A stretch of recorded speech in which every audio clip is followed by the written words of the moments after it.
Morjens!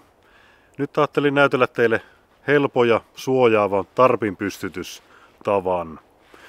Tarppina mulla on 3x3 metrinen tämä perinteisi tarppimalli nykyään. Ja sitten näytän tuossa vielä loppuun parit hyvät maavaatevaihtoehdot.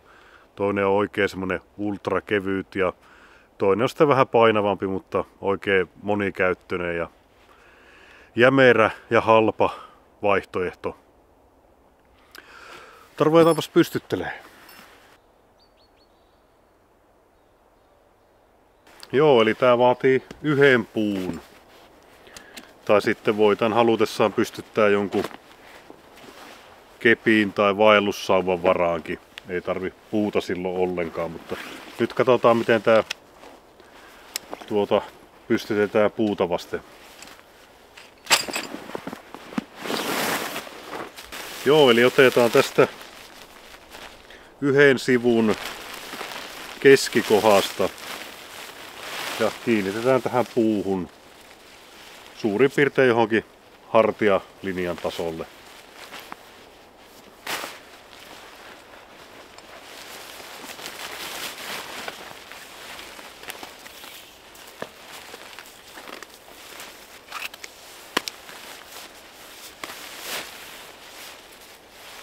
Itse tykkää ihan tämmönen perussolmu ja kiertää ympäri ja tekee siihen sitten vetosolmu vielä, niin se on pysyy ja näppärä sitten aukasta kanssa.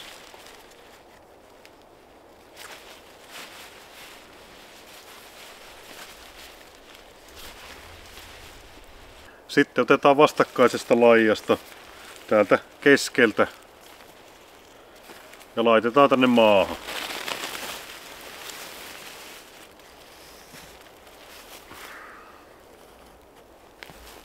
Sitten kun on tää vastakkainen sivu laitettu keskeltä, niin mennään tänne kulmaan.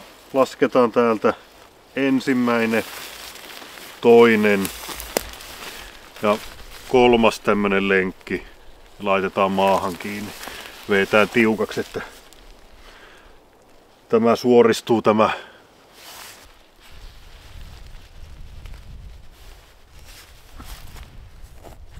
Sitten tehdään samaa tänne vastakkaiselle kulmalle, eli täältä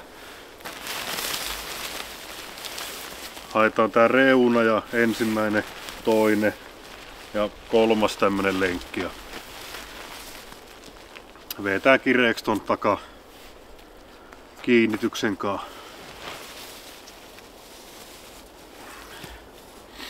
Noin.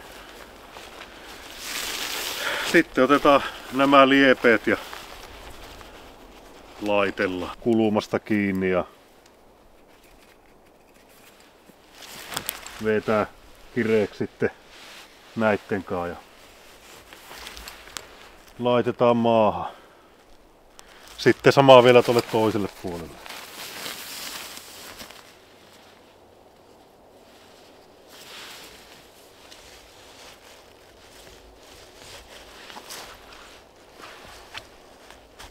Joo, joku varmaan ihmettelee, että jäipäs tyhmät lipareet tänne, niin tämä on sitten tarkoitus kääntää tuonne sisälle. Ja katsotaanpa sitten sisältä miltä näyttää. Joo, eli tänne jäi nämä lipareet, niin nämä voi halutessaan vetää joillain pienillä piikeillä, mutta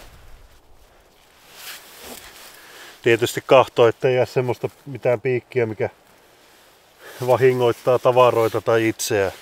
Tämmönen ihan hyvä, missä on tää tylppä ja painaa se oikein tonne syvälle asti.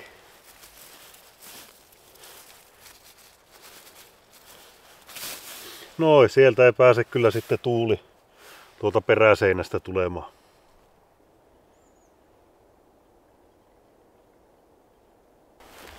Joo, sitten jos pikkusen tilan tuntua haluaisi tonne lisää ja sattuisi olemaan puutossa jossain hollilla, niin tästä voi nostaa ja vetää narulla sinne puuhun sitten. Tai tästä näin. Mutta ihan kiva tila siinä on tuossa eessä.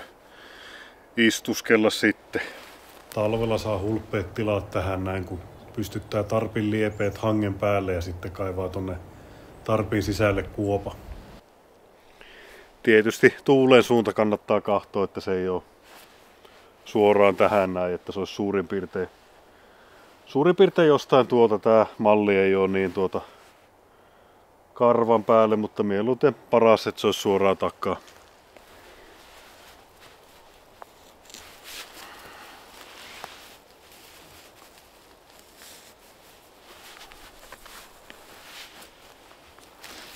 Näitä voi sitten loputtomiin hioa, näitä kulumia ottaa ja vähän kiristellä,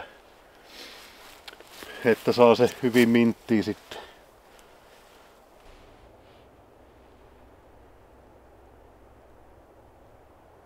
No joo, katellaan sitten näitä maavaatteita mitä lupasi, eli tää ultrakevyt vaihtoehto, se on tämmönen mikä menee suurin piirtein nyrkin kokoiseen tilaan, eli tää on Polycro. Tää näyttää tämmöiseltä ohuelta muovilipareelta. Tämmöstä oikein kahisevaa ja tosi ohutta.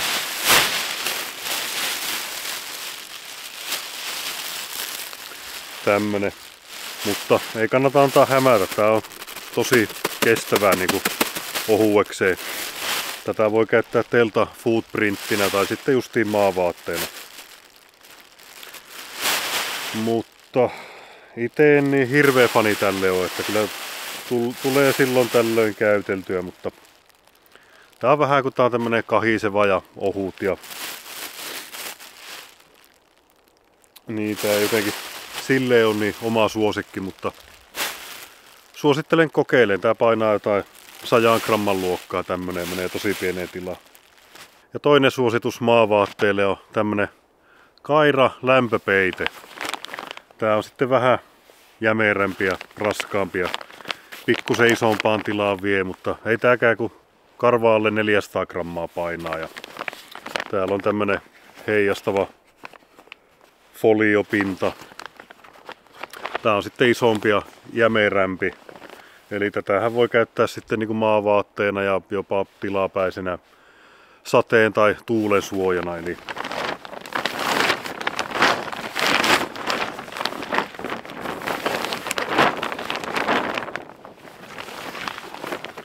täällä on päissä tämmöiset vahvistetut lenkit tai tämmöiset metallirinkulat, niin niistä hyvä laittaa maahan tai sitten voi narua laittaa niistä ja puuhun kiinni.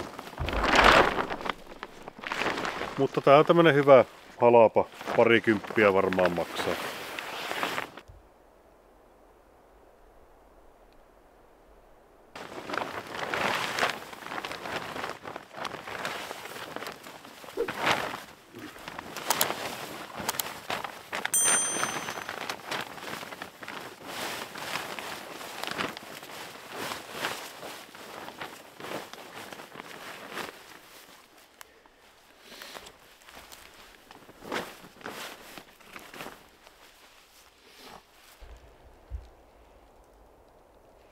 Tämä on sitten kans hyvä vetää vaikka maahan kiinni, niin pysyy paikallaan kun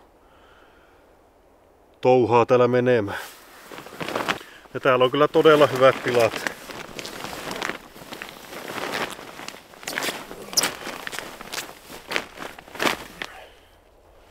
Mahtuu tavaratkin hyvin ja pikkusen voi, jos haluaa, niin tätä vielä kun vetää ylemmäksi, niin on täällä muutama sentti semmoista ratkaisevaa tilaa lisää.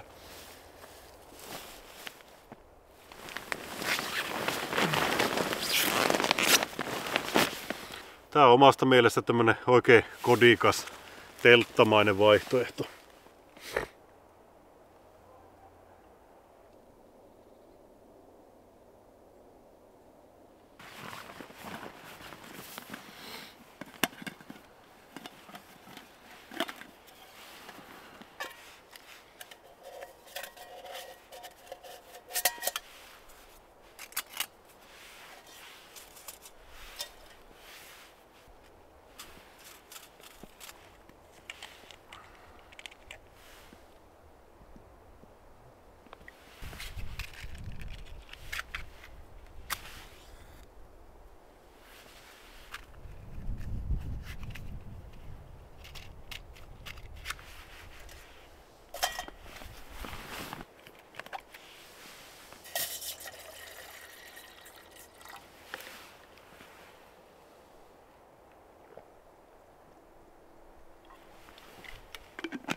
No joo, eipä siinä. Tää oli tämmönen lyhyt esittelyvideo vaan.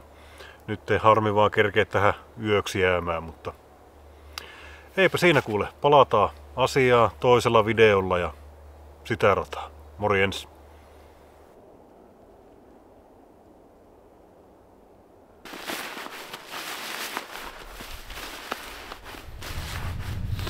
Ja ekstra vinkkinä, että jos omistatte DD-hammokin ultralightin, niin hommakkaa sille isompi pakkauspussi.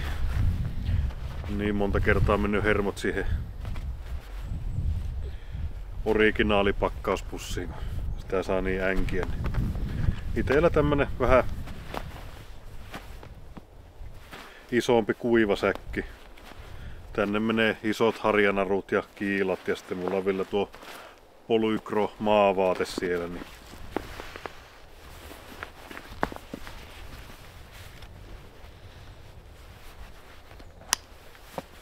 menee näppärään tilaan.